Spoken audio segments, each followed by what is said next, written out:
Bonjour, aujourd'hui dans les petits experts de la com, nous allons nous poser la question, c'est quoi la rhétorique? Nous devons donc les principes de la rhétorique à un orateur romain qui s'appelait Cicéron. Il a d'ailleurs écrit un livre qui s'appelle L'Art oratoire et en fait il explique que bien parler c'est d'abord bien penser. La rhétorique c'est à la fois une méthode de pensée et aussi une méthode de communication. Nous allons donc voir quelques petites astuces pour bien parler et bien penser. Contrairement aux idées reçues, la rhétorique, ça n'est pas un don, c'est quelque chose qui se construit, se travaille. Winston Churchill, qui était l'un des plus grands orateurs du XXe siècle, qui motivait les Anglais pendant la Deuxième Guerre mondiale en faisant des discours extraordinaires, avait fait cette citation humoristique « Un discours spontané a été réécrit 3 fois ». On voit donc qu'en fait, la rhétorique, ça se travaille, ça se prépare. Cicéron nous a donné encore plus de détails dans son art oratoire. Donc en fait, il nous a expliqué les 4 étapes préparatoires de la rhétorique. Donc la première chose à faire quand on veut faire un bon discours rhétorique, ça va être l'inventio. Donc c'est-à-dire trouver des idées, des exemples, noter tout ce qui nous passe par la tête sur une feuille, aller faire des recherches complémentaires pour avoir plus de connaissances. Donc vraiment préparer le terrain, inventer. Ensuite, il va falloir organiser ses idées, c'est-à-dire commencer à faire un plan, développer une argumentation logique, organiser un petit peu tout ça pour construire son discours. Ensuite, il y a un vrai travail, la 3e étape, ça va être un vrai travail de réécriture. Donc l'idée, ça va être bien de choisir les bons mots, de chercher peut-être des synonymes, de donner des explications avec un vocabulaire simple, d'utiliser aussi des figures de style, des exemples, tout ça pour rendre vivant notre discours rhétorique. Et la 4e étape, à laquelle on pense un peu moins souvent, c'est ce qu'on appelle la mémoria, c'est en fait de mémoriser son discours, avoir les idées bien en tête, retenir son plan, connaître ses références. Tout ça, ça va nous aider quand on va devoir présenter notre discours.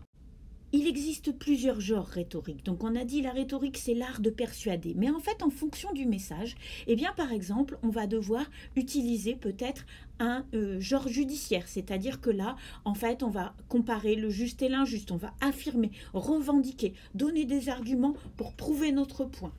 On peut aussi être dans le genre délibératif. Là, on va essayer d'informer, de donner des renseignements, d'enseigner sur un sujet particulier. Donc, ça va être un petit peu différent. Le genre épidectique, ça va être de décrire, de donner, justement, on est plus du côté du récit. On va essayer d'influencer sur les sentiments. Ça peut être pour critiquer de façon positive, pour faire un louange, pour blâmer. En fonction de la réaction, de l'impression qu'on veut donner à notre public, eh bien, on va devoir choisir un de ces différents genres. Ça y est, voilà, nous sommes prêts pour aller devant notre public, donc être dans l'action. Donc là, on est plus dans quelque chose qu'on appelle la rhétorique d'Aristote, qui note les 3 dimensions en fait de notre discours. D'abord, notre discours, il va parler un petit peu de l'éthique, de notre crédibilité en tant qu'orateur, ce qu'on appelle l'éthos. Ensuite, notre discours, il doit être logique, il doit être organisé, on est dans le logos. Et enfin, on doit susciter des émotions dans notre public. Donc du côté du pathos. Quand on retient les 3 dimensions ethos, logos, pathos, en fait, c'est ça qui fait qu'on va fournir un discours rhétorique qui va avoir un impact sur notre auditoire.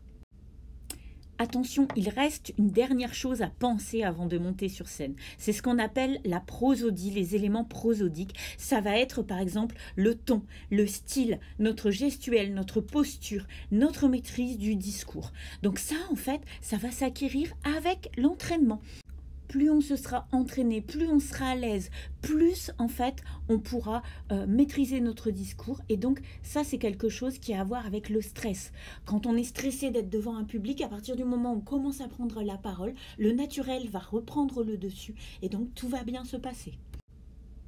Le but de la rhétorique et de l'art oratoire, c'est donc bien de captiver son auditoire. C'est différent d'exprimer une opinion ou de vouloir juste avoir raison. C'est la différence aussi entre quelqu'un qui lit et quelqu'un qui fait un discours. Donc là, on est dans l'idée de faire un discours beau et raisonnable. Mais la rhétorique peut avoir des mauvais côtés aussi.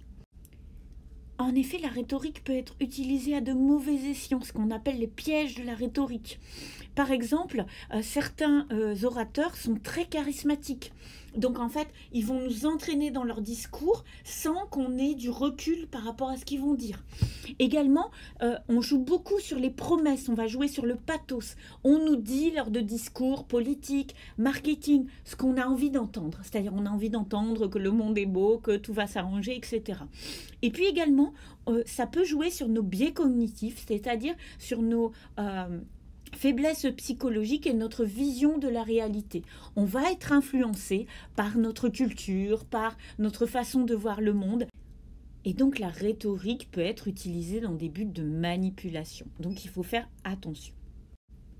Voilà, un orateur, c'est donc celui qui a un discours raisonnable, argumenté, celui qui maîtrise les principes de la rhétorique. Mais ça ne veut pas dire qu'il faut dire n'importe quoi. Le discours va se préparer, on va avoir les phases préparatoires de la rhétorique, on va également réfléchir à l'impact qu'on veut avoir sur notre public, et puis en maîtrisant tous ces codes, en travaillant la rhétorique, eh bien nous-mêmes, nous allons avoir plus d'esprit critique, travailler notre esprit critique, travailler notre recul pour ne pas tomber dans les pièges de la rhétorique. Voilà, je pense que désormais vous savez tout sur l'art oratoire de Cicéron et la rhétorique d'Aristote. N'hésitez pas à utiliser les différentes astuces que nous avons vues dans ce petit film et nous vous donnons rendez-vous pour d'autres aventures sur la chaîne YouTube CSI Doc et dans le module les apprentis orateurs sur le site csiculture.org. À bientôt!